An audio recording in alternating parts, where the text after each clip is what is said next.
Mr. Speaker, I'd like to address an issue that will not affect us until the second half of this century, an issue that I first addressed 23 years ago, the first year of this century.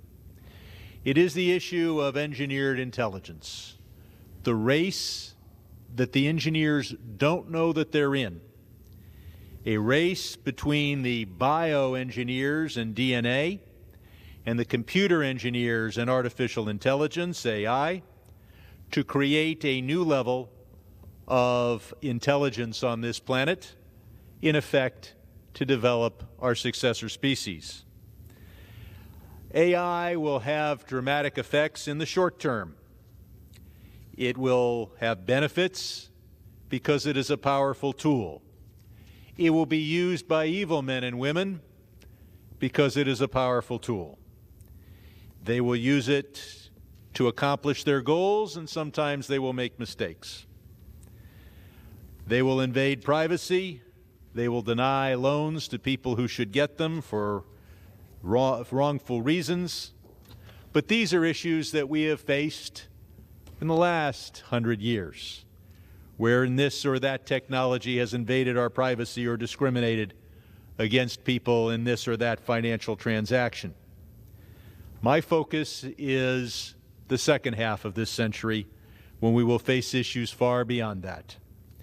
As to artificial intelligence, Elon Musk and Steve Wozniak and others have asked for a 6-month delay. But we will not see a 6-month delay in our research.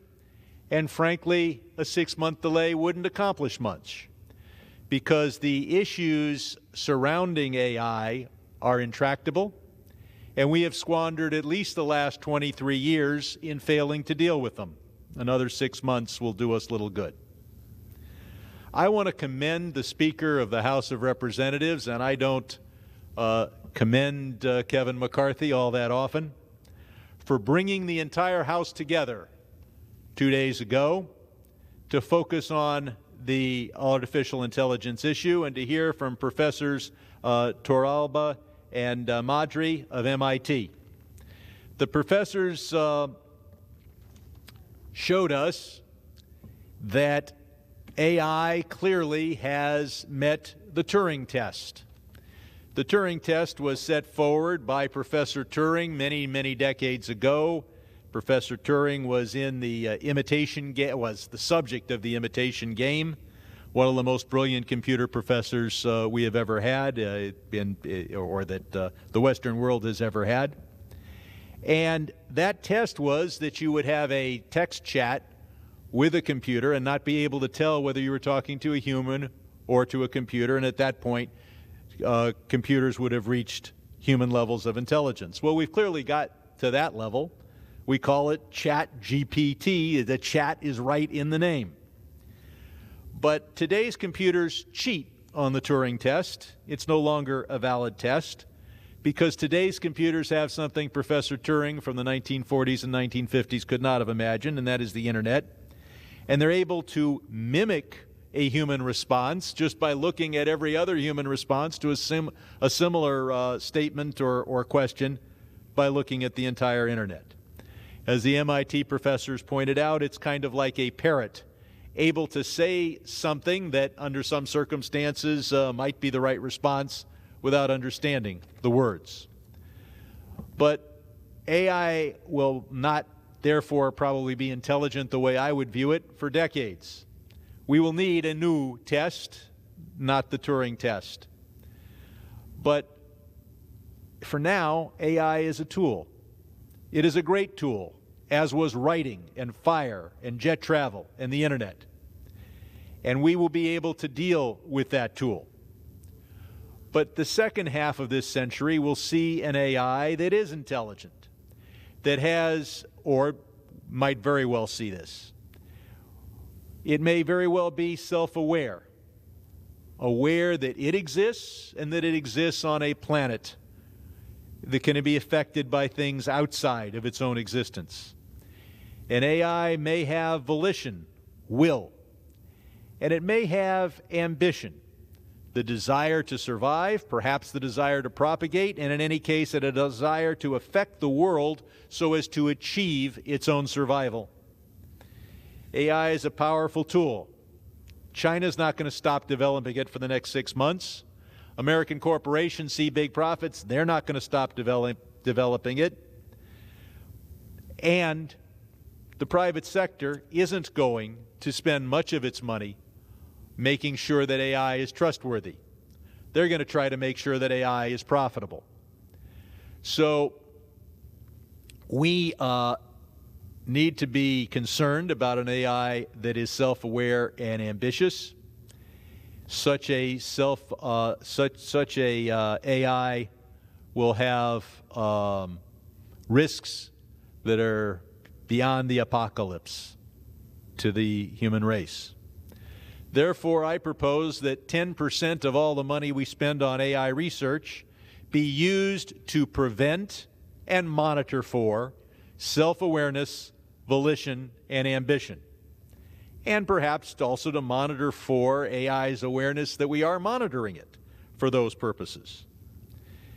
If some futurist is describing what the second half of this century will look like, and they paint a picture that seems to be a science fiction movie, they might be wrong, they might be right. If a futurist paints a picture of the future that doesn't look like a science fiction movie, you know they're wrong. Our children will be living in a science fiction movie. We just don't know which one.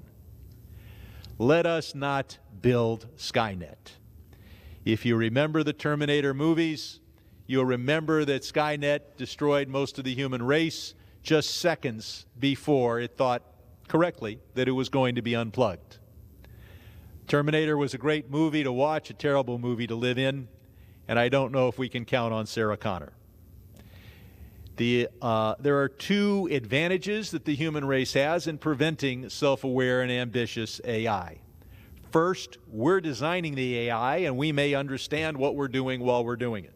We might. And second, the machines are inherently, from our experience, not volitional, not ambitious. They'll go to the largest computer and say to the computer, I'm planning to unplug you, break you up, and sell you for parts. And that computer will help you calculate how much money you can get for the parts. Now let's look at genetic engineering, bioengineering. While the largest computer seems fine with being unplugged, the smallest insect does not. Try stepping on a cockroach and see whether it is okay with being unplugged. The DNA, which didn't care whether it survived, didn't care to propagate, didn't, and isn't with us. So we may see genetic engineers, DNA engineers, start with human DNA and create a 1,000-pound mammal with a 100-pound brain that's going to beat your kids on the law school admissions test. And that mammal, like every other mammal, will probably have a survival instinct. So today's big headlines are about ChatGPT and artificial intelligence. Last year's big headline was about CRISPR, a new technology for the DNA engineers to use, and those headlines may turn out to be more important. It will be hard to limit genetic engineering because initially it will help deal with human tragedy. We will use genetic engineering to help cure disease. Genetic engineering will help the impaired human, will help to decrease disease or syndromes. First we will see us create the non-impaired human, the repaired human, and only then will we go forward to the training. There's a second issue, kind of something off to the side, and that is some world leaders, and I'm looking at you at Kim Jong-un, will seek to create submissive or subservient humans genetically. And third, also off to the side, there are animal rights advocates who have argued that animals have reached a point where they deserve constitutional rights. Well, when genetic engineers create a pet dog or a working dog with near human intelligence, those animal rights advocates may have a point. So let us return to the great race to create transhuman intelligence that is self-aware and ambitious. We need rules regarding genetic engineering that make it plain that while it is okay to seek to prevent intellectual disability, it is not okay to use genetic engineering to create intelligence beyond that of the average human. And, of course, we need to prevent the use of genetic engineering to create animals of greater intelligence than that animal species, or humans of impaired will or impaired intelligence. We know one thing. Intelligence is the most powerful thing on the planet. It is intelligence that gave us fire. It is intelligence that gave us nuclear fusion. It is the intelligence that gives us a unstoppable supply of cat videos on our phone. Last time a new level of intelligence arose on this planet, it is when our ancestors said hello to Neanderthal. Didn't work out well for Neanderthal. So there's a race between the computer engineers and AI, the bioengineers and DNA, to develop the next level of intelligence, perhaps to create our successor species. Will the next dominant species on this planet be carbon-based or silicon-based? The product of genetic engineering or the product of computer engineering? Artificial intelligence is in the lead, creating an incredible level of intelligence that is useful to us now and is progressing at the speed of computing. But genetic engineering starts with a raw material that has a survival instinct and ambition. I don't know who will win this race. I'm old-fashioned. I'm rooting for Team Human, which may not even be in the race.